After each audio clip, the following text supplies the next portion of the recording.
Creativity Ministry, Session 1, Creative Ministry in the Digital Age from Inspiration to Outline.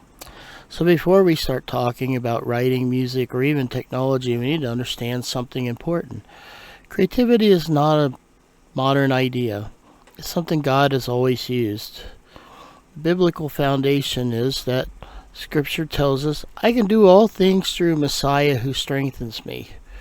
Many people feel they are not creative. They might say, I'm not a writer, I'm not musical.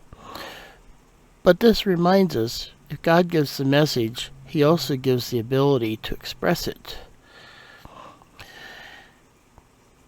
In the Torah, we see something very interesting. The first people described as being filled with the Spirit of God were craftsmen. They were given skill, creativity, artistic ability. God didn't just inspire prophets, He empowered creators. In the book of Zechariah, we also see the craftsmen raised up to respond to what was broken. This shows us something deeper. Creativity is not just an expression, it can be restoration. From the beginning to the end, we see God uses people to create, build, express, communicate. Where ideas come from is what the next question is. So they usually come from places we already live in every day. Scripture can become a devotional, a teaching, a song, personal experience. Your life matters. What you've been through, what you've learned. And then there's questions. What if? Why does it happen? And then observations, things you notice in everyday life. Here's something important. Ideas don't come fully formed. They're often incomplete, unclear, and just a thought. And that's normal. One thing I've learned, ideas don't come when you sit down ready to write. They show up while driving, during the day, at unexpected times, and they disappear just as fast. If you don't capture the idea, you may lose it. Tools I use. Voice to text. So, I have this program called Voice to Text. It's for Android. I'm sure there's probably an Apple version of this for those who use Apple. And sound recorder, so that I can just say things in there.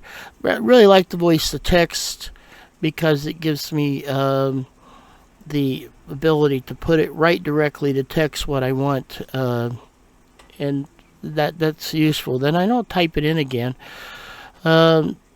And sound recorder's good if you're coming up with songs. Of course, right now we're talking about books, so we'll kind of pass that on by. But anyway, the sound recorder is good for long ideas, and the rough idea is better than a perfect idea forgotten. What people are led to write about. People, life trials, overcoming, teaching, helping. These are powerful because they're real. The things that have shaped you often are the things that you're meant to share. Types of writing. Now that you have an idea, the next question is, what do I do with it? One idea, many forms.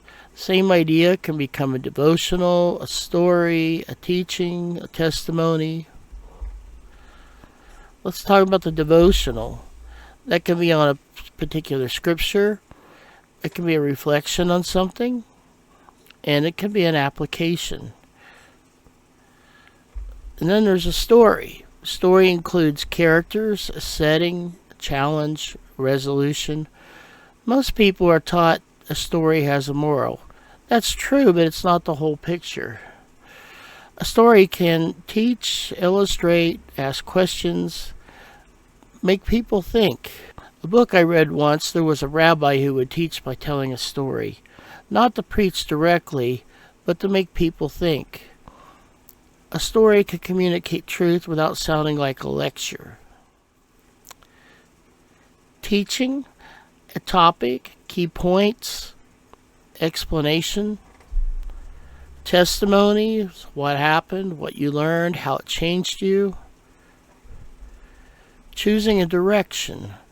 Ask yourself, reflection goes to a devotional, illustration becomes a story, explanation becomes teaching, and sharing becomes a testimony.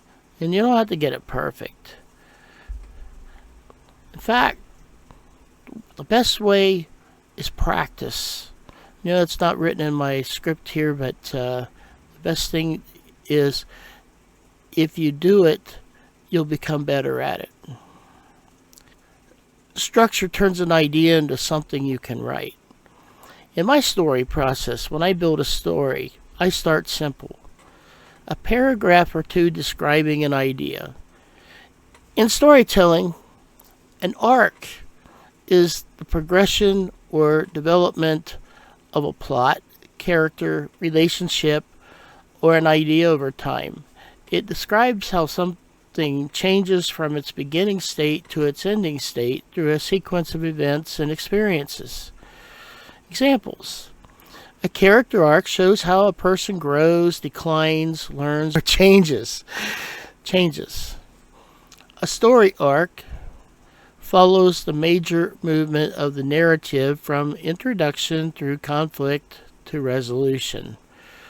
A redemption arc focuses on a character moving from failure or wrongdoing towards restoration. The term comes from the idea of a curved line, beginning at one point, rising through tension or transformation, and arriving at a different point at the end. And we have to define characters and setting. So we want to reduce our story to plot, conflict, and resolution. From there, it may expand to prologue. So prologue is an introductory section before the main body of a story, provides background information, context, atmosphere, or an important event that helps prepare the reader for the narrative that follows. The prologue may introduce key history or world building, show an event that occurs before the main timeline, present a mystery, prophecy, or future event, establish tone or theme. Unlike Chapter 1, a prologue often stands somewhat apart from the main narrative in time, perspective, or style. For example, a story might begin with a prologue showing an ancient war or disaster whose consequences shape the events of the story many years later. Acts. In storytelling, acts are the major divisions of a narrative that organize a story into large structural sections. Each act represents a distinct stage in the development of plot, characters, and conflict. Commonly, Act 1 introduces the world, characters, and central conflict. Act 2 develops the conflict through rising tension, challenges, and transformation. Act 3 brings the story to its climax and resolution. Acts help structure pacing, give the story a clear progression from beginning to middle to end. Larger works such as novels, plays, films, and serialized stories often use acts to organize complex narratives into meaningful phases. Now, we're also going to talk about 4-act structure. Now, I got to make a comment about this, as somebody had said to me recently. Really, all stories, you can break them down into 3 main acts. There are stories that can be 4 acts or 5 acts, but if you sit down and really look at structure, you can see the 3 basic steps that make up a story. However, it comes handy sometimes, especially in science fiction, which I'm interested in, to be able to have other acts. So let's talk about the 4-act story.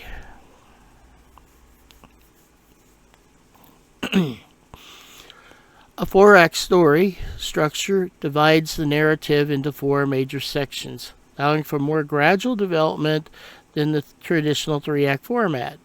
It's commonly used in novels, television, long-form serialized storytelling. Incidentally, a 3-act structure is typically your half-hour TV shows or less, if you were writing television. And a 4-act structure may be something larger, like an hour or more. But it doesn't have to be 4-act. It could be a 3-act as well. So Act 1, you have the setup. It introduces the world and the setting. You have the main characters. You got the central conflict or problem. The inciting incident that changes normal life. Purpose establishes what the story is about and gives the audience a reason to continue. Act 2, rising conflict. The protagonist, the good guy, begins pursuing a goal while facing growing obstacles. Often includes early victories and failures, new relationships or revelations, expansion of the world and stakes. Purpose builds momentum and deepens the conflict. Act 3 begins with the crisis and the turning point. The story reaches the most difficult stage. It often includes major setback, apparent defeat, betrayal, loss, or revelation, internal and external pressure on the protagonist. Purpose forces transformation, difficult choices, or renewed determination. Act 4 is climax and resolution. The final confrontation and aftermath includes climactic action or decision, resolution of a central conflict, emotional or thematic conclusion, establishment of a new normal. Purpose delivers payoff for the story's tension and completes the narrative arc. The 4-act structure is especially useful for longer novels, multi-chapter adventures, ensemble cast, stories with strong mid-story turning points, serialized science fiction. And then we have the epilogue. The epilogue is a concluding section that appears after the main story has ended.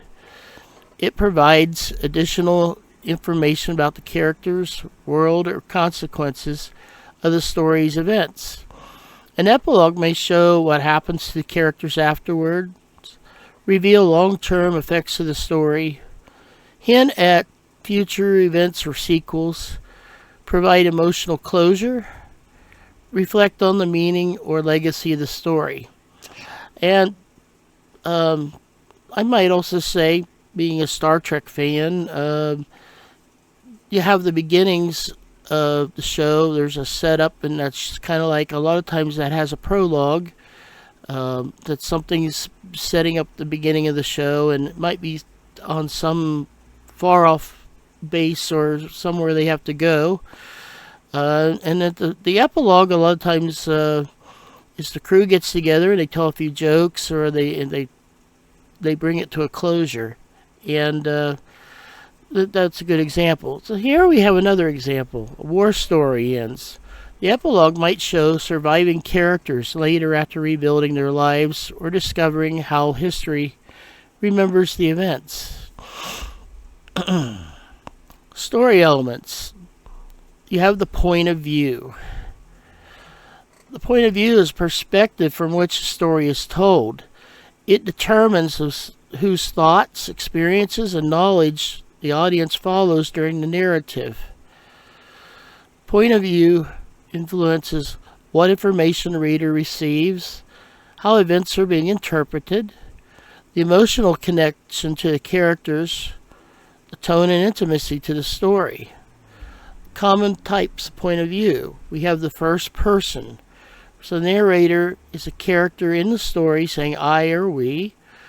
I opened the hatch and I saw the stars beyond. Second person, the reader is addressing directly as you. You step on the bridge and hear the alarm. Third person limited, the narrator follows the thoughts or experiences of one character at a time. Guess I'll watch the display, unsure what would happen next. Third person omniscient, the narrator knows the thoughts and actions of multiple characters, makes understand events beyond one character's knowledge. And then there's the objective point of view, where the narrator reports actions and dialogue without revealing internal thoughts. And the point of view is one of the most important tools in shaping how a story feels and how closely readers connect with the characters and events. Now, one comment. Point of view can change through a story. It doesn't always have to be first person, or it doesn't have to be objective point of view. There are times when a story can change. Remember a sci-fi story where somebody's having a bad day and they're stranded in a spacesuit out in the middle of space because something blew up and they're all back out there alone. And then they tell how their day started. So it started out first person, and then it goes into the regular story where it may be objective point of view, or some other point of view changes. Theme. In storytelling, a theme is a central idea, message, or underlying meaning explored throughout a story. It reflects in the deeper concepts, questions, or truths the narrative examines beyond the surface plot. Themes often deal with subjects such as hope, sacrifice, redemption, faith, power, identity, justice, family, survival, the cost of war. A theme usually revealed through character choices and growth, conflicts and consequences, symbolism and recurring ideas, dialogue and events. Unlike a plot, which describes what happens, the theme expresses what the story means. A story without example. A story about a damaged ship crossing dangerous space may have the theme of perseverance, unity, and healing, even though the plot focuses on survival and missions. There's tone, storytelling tone, the overall emotional attitude, a feeling conveyed by the writer toward the subject, characters, or events of a story. It shapes how the audience emotionally experiences the narrative. Tone is created through word choice, dialogue, description, pacing, imagery, and atmosphere. Common tones include hopeful, dark, humorous, suspenseful, melancholic, inspirational, cynical, warm, mysterious, and epic.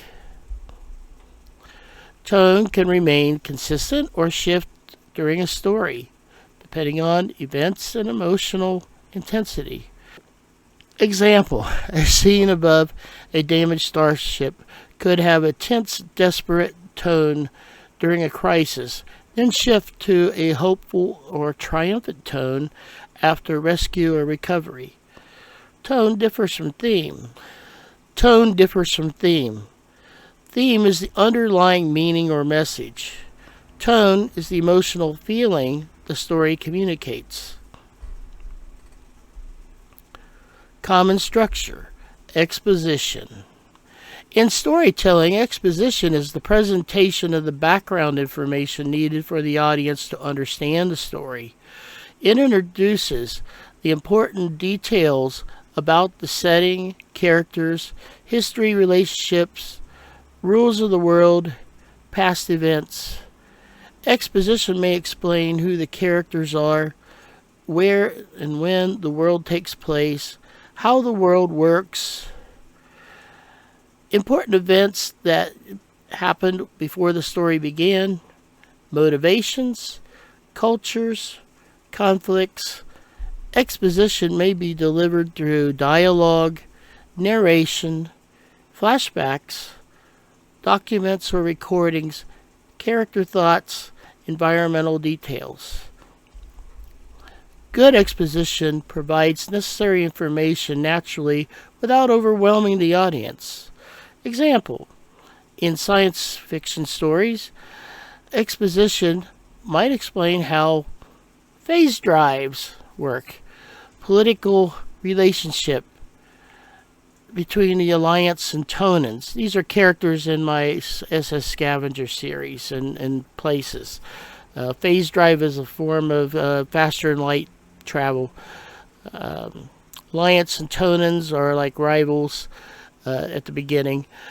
The history of the Persian people, which was one of the central places in my stories. Rising action. In storytelling, rising action is the portion of the narrative where tension, conflict, and complications steadily increase after the initial setup. It develops the central problem and moves the story toward its climax. Rising action often includes obstacles and challenges, character decisions and consequences, new revelations or dangers, escalating stakes, growing emotional or physical conflict. Its purpose is to build suspense, deepen investment in the characters, and prepare the audience for the climax. In a typical structure, you have exposition, inciting incident, rising action, climax, falling action, resolution. Example, in a space adventure, rising action might include the equipment failures, enemy pursuit, internal disagreements, discoveries, increasing danger as the crew struggles to complete their mission. Climax. In storytelling, the climax is the highest point of tension, conflict, or emotional intensity. In a story, it is the decisive moment when the central conflict reaches its turning point and the outcome becomes clear. The climax often includes a major confrontation, a critical decision, a final battle or revelation, the moment of greatest danger or emotion. It is usually the point where the protagonist must face the main challenge of the story. Climax is important because it provides the payoff to the tension built during the rising action. Example, in a science fiction story, the climax might involve the crew making a final attempt to stop a catastrophic weapon, rescue a colony, or save their ship during a desperate battle. Falling action. In storytelling, a falling action is a narrative that occurs after the climax. It shows the immediate consequences of the story's major turning point. It guides the narrative towards the resolution. Falling action often includes reactions to the climax, cleanup after conflict or battle, emotional processing by characters, resolution of secondary conflicts, revealing the results of important decisions.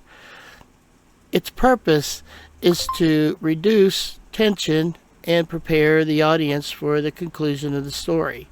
Example, after a starship survives a major battle, the following action might show repairs being made, injured crew members recovering, relationships being reconciled, the crew reflecting on what was lost or gained. Resolution. In storytelling, the resolution is the final part of the narrative, where the main conflicts are concluded and the story reaches its ending. It reveals the lasting outcome of the events and establishes the new state of the characters and world. Resolution often includes final answers to major questions, the fate of the main characters, emotional closure, restoration, change, or acceptance, the establishment of a new normal. The resolution follows the climax and following action, bringing the story to a satisfying conclusion. Example: after completing a dangerous mission, the resolution might show the crew returning home, rebuilding relationships, receiving recognition, or preparing the next chapter of their lives. Now let's talk about nonfiction structure. So not everything is a story. Sometimes we organize ideas. We have a topic. In nonfiction, the topic is the main subject of an area. In nonfiction writing, a topic is the main subject or area of focus being discussed, explained, explored, or taught. It defines what the material is about and provides the foundation for the information that follows. A topic may be broad or narrow. Broad topic: artificial intelligence. Narrow topic: using AI tools for independent music production. In nonfiction structure, topics help organize content into chapters, sections, lessons, articles, presentations. A strong topic is clear, focused, relevant to the audience, specific enough to be meaningfully explored. Example: in creative workshop, one topic might be copyright in music distribution, while another could be building story arcs in fictional writing. Key points. In nonfiction writing and teaching, key points are main ideas, facts, or takeaways that support and explain a topic. They represent the most important information the audience should understand, remember, or apply. Key points help organize information clearly, emphasize important concepts, guide the audience through the material, reinforce learning and understanding. Key points are often presented as bullet lists, section headings, lesson objectives, supporting arguments, or examples. A good key point is clear, concise, relevant to the topic, memorable. Example: music copyright basics. Key points are: copyright protects original creative works. Registration strengthens legal protection. Performance rights organizations collect royalties. Sound recordings and compositions are separate copyrights. Supporting ideas. In nonfiction, supporting ideas are details, explanations, examples, evidence, or arguments that help develop, reinforce the key points of a topic. They provide depth, clarity, and proof for the main ideas being presented. Supporting ideas may include examples, statistics, stories or anecdotes, quotations, explanations, comparisons, research findings, demonstrations. The purpose is to clarify key points, increase understanding and add credibility, and help the audience connect with the material. Example: music copyright basics is the topic. The key point: registration strengthens legal protection. Supporting ideas would be: registered works can qualify for statutory damages. Registration creates public ownership record. It may be required before filing certain legal claims. Group registration can reduce costs for albums or collections. Summary: Nonfiction writing, a summary, is a brief restatement of the main ideas. Key points are in conclusions of a topic, chapter, lesson, or presentation. Its purpose is to reinforce understanding and help the audience remember the most important information. A summary reviews the central ideas, condenses the information into shorter form, highlights major takeaways, provides closure to a section or discussion. Good summaries are clear, concise, accurate, and focused on the essential points. Example: after a lesson on music publishing, a summary might briefly restate the differences between copyright registration, performance rights organizations, and distribution services. Stories help people feel truth. Nonfiction helps people understand it. Key insight: you don't write everything at once, you build it piece by piece. Live demonstration: we'll build something together. Start with a simple idea, choose direction, apply structure, expand slightly. At this point you might wonder, am I doing this right? Let me just say this. Bob Ross used to say, it's your own little world. You decide the characters, the direction, the outcome. Creativity grows when you give yourself permission to explore. Now we have introduction to AI. Everything we've done so far you can do without technology, but tools can help. What AI can do: brainstorm, organize, clarify. What AI cannot do: replace your experience, replace your message. AI does not have your story, you do. Simple interface: think of it like this. The canvas is where you write and interact. The sidebar is where you organize chats, and projects help you manage larger work like books. You can type in a message.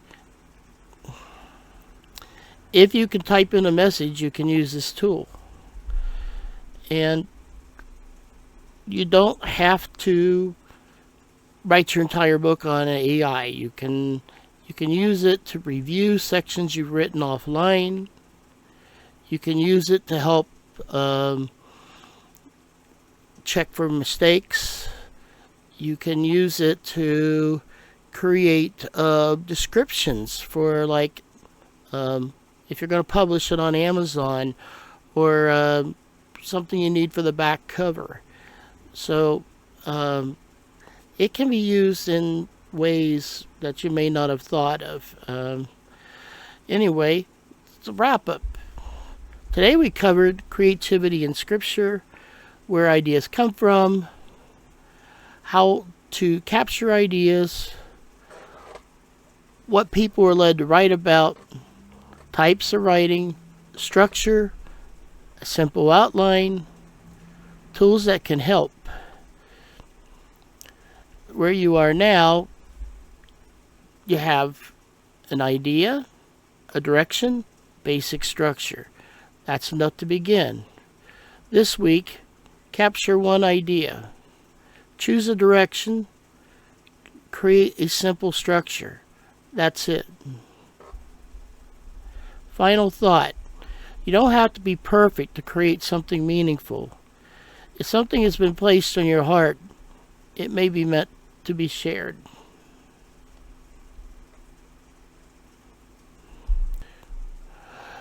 In our next class, we'll be doing a story about some characters called Raymond and June. And what I have here for the class, I have Raymond and June characters where I've made the different arcs for the story. First, we're going to display on ChatGPT here the character arc. And the character arc the change that occurs in the character between the beginning and ending of the story. The change doesn't have to be huge. The character does not have to become completely a different person. In literary fiction, the change is often subtle. Learning to trust, accepting change, gaining confidence, letting go of fear, understanding another person better. In this example, we have Raymond's arc. At the beginning, Raymond believes the old ways still work. The old ways still work. He trusts paper maps, experience, familiar methods, his own judgment. He's reluctant to use GPS because it feels like surrender. Underneath, that is a hidden fear. If I can't do this myself anymore, what does that say about me? So in the middle, his maps begin failing him. For one, he's got outdated maps to go all the way back to President Kennedy. Incomplete maps, running off the page, uncertainty about where they are. Each event chips away at his confidence. The crisis is June buys him a smartphone. Now Raymond has to face a choice: to reject it, remain stubborn, stay lost, or learn something new and risk looking foolish. Adapt. The climax is when Raymond successfully uses a navigation app. Even upside down, the phone adjusts to him. For the first time, he realizes learning a new tool does not erase what I already know. Raymond is still Raymond in the end. He still likes maps, bowls, keeps old hobbies, drives the minivan, but now he's slightly more open to change. Beginning, I don't like GPS. At the ending, GPS might actually be useful. That's a complete character arc. Another one is June's arc. People overlook June because she seems confident at the start, but she changes too. In the next session, you'll hear the story. I may do the whole story as a separate video. June sees the problem immediately. She knows they're lost. Raymond's being stubborn. GPS would solve everything. Their instinct is, let me finish this. She repeatedly watches Raymond struggle. At first, she treats it as another example of stubbornness. She slowly recognizes something deeper. He isn't just being difficult, he's trying to preserve his dignity. The crisis is when she buys a phone and faces her own choice. Option 1, treat Raymond like a problem to solve or respect why this matters to him. She sees Raymond successfully using the phone. Instead of saying, I told you so, she lets him enjoy the victory.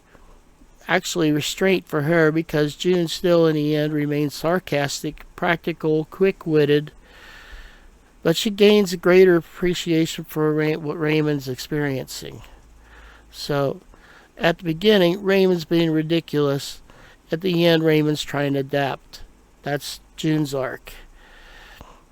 The marriage itself has an arc. It's a relationship arc. They're beginning slightly out of sync. Raymond trusts the maps. June trusts reality. The middle, the conflict escalates. The maps fail. Tempers rise. They become frustrated. The phone becomes a bridge between them. June provides the solution. Raymond accepts the help. Neither fully wins.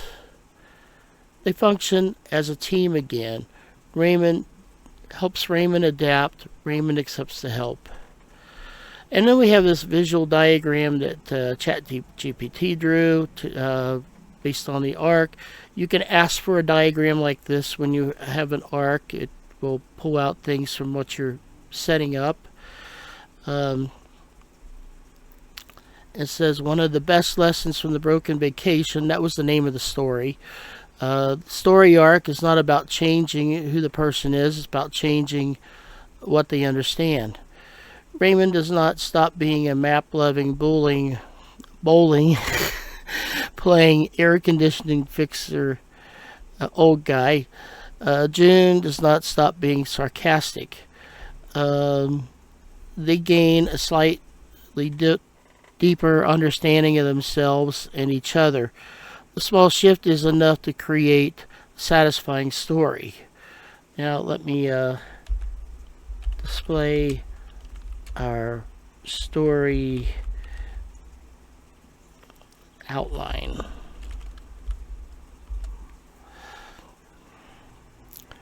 So then we came up with the story outline called The Broken Vacation, humorous literary fiction, relationship comedy, theme aging, adaptation, marriage.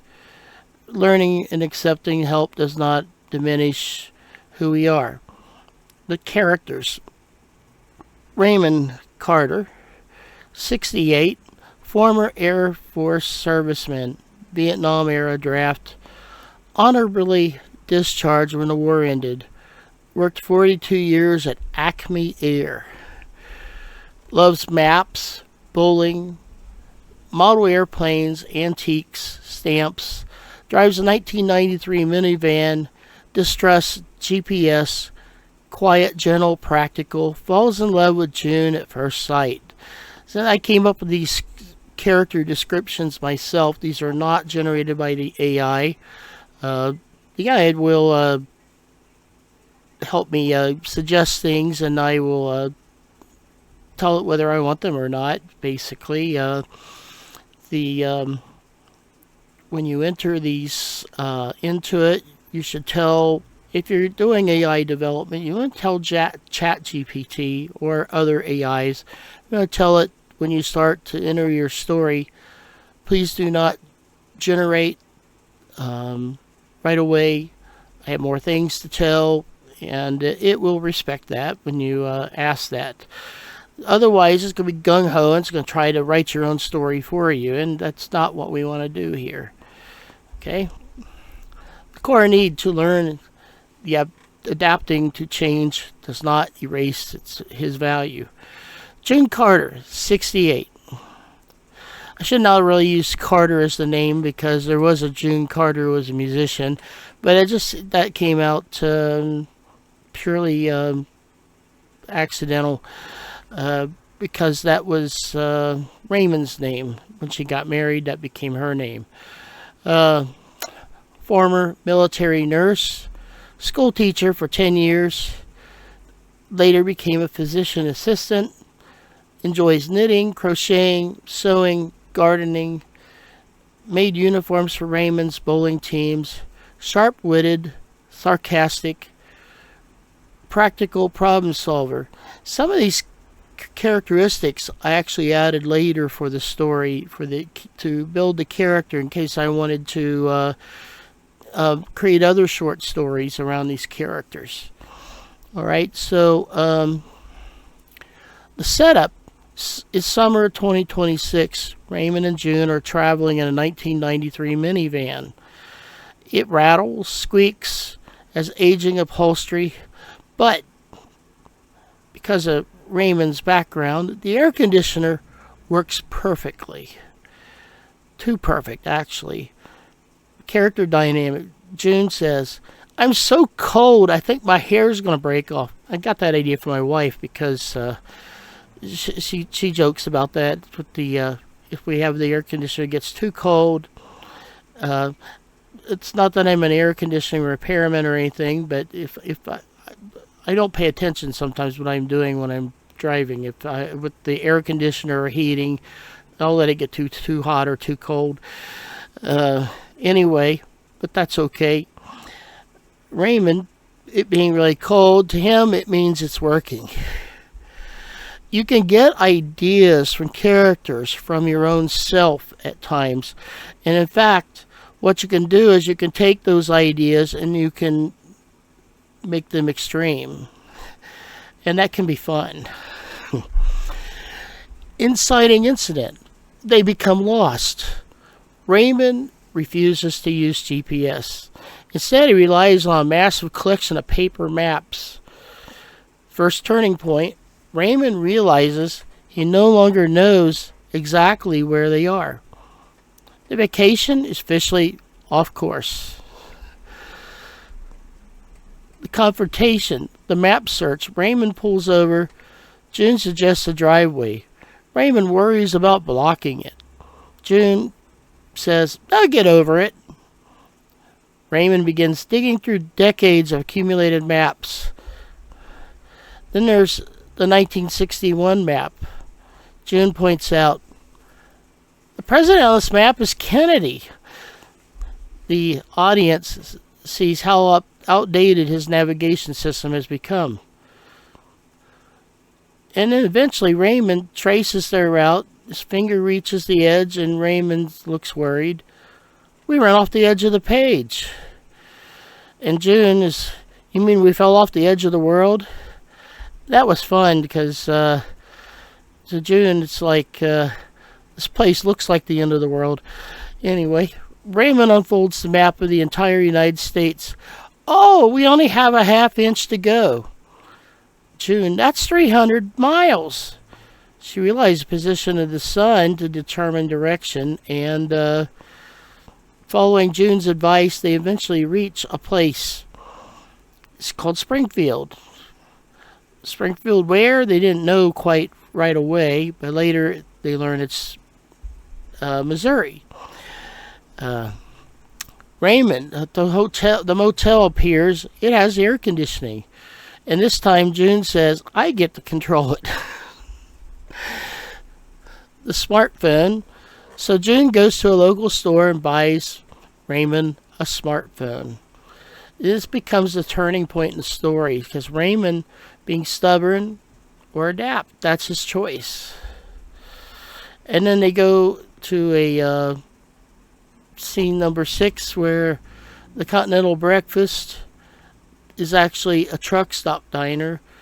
And June, I wonder what continent this breakfast is from. And normally not all truck stops are bad. In fact, usually truck stops usually have pretty good food, but this one is not for the story. Raymond experiments with the phone and eventually succeeds. Oh, we're in Springfield, Missouri. And then June, you're holding it upside down. But Raymond realizes, yes, but it turned over for me. And Raymond's comment, if the car turned upside down, I could still read it. And June, I'm not touching that one. So we had Raymond successfully uses GPS. The old map collector adapts to modern technology. He discovers new tools do not invalidate old knowledge. What attractions does Springfield had? And then I had this, I went and looked up on Google Maps and I found out that it had the world's largest Bass Pro Shop. I thought, well, okay, that would work for Raymond. He probably likes fishing, so that's what he says. And then eventually, and of course, June doesn't like this, and she regrets even asking, but Raymond then recovers with the Springfield Art Museum. And June responds with, that's the smartest thing you said this month. Okay, the couple is no longer lost. GPS works. The maps still matter. The marriage remains intact. And the characters have grown slightly. Raymond adapts but not surrender. June earns patience. But, it's more effective than immediate correction. Relationship, they function as a team again. And the character arc, don't need a GPS, that's Raymond. Ending GPS can be successful.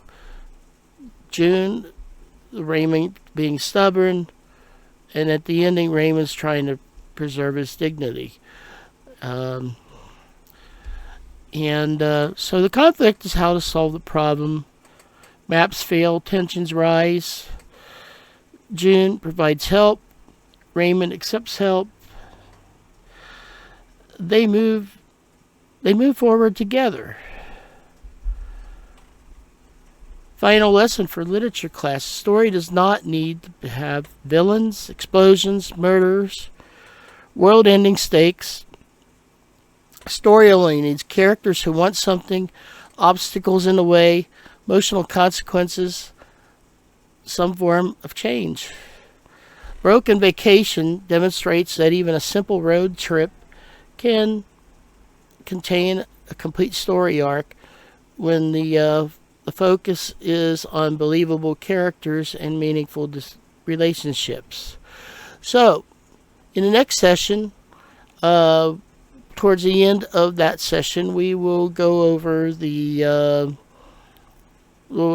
part of when we built the structure and what happened with the story. And final reading of the story will probably be a separate video. In fact, I'm pretty sure that will be the case. Anyway, thank you for now, and I hope you got some enjoyment or use out of this. Thank you. Take care.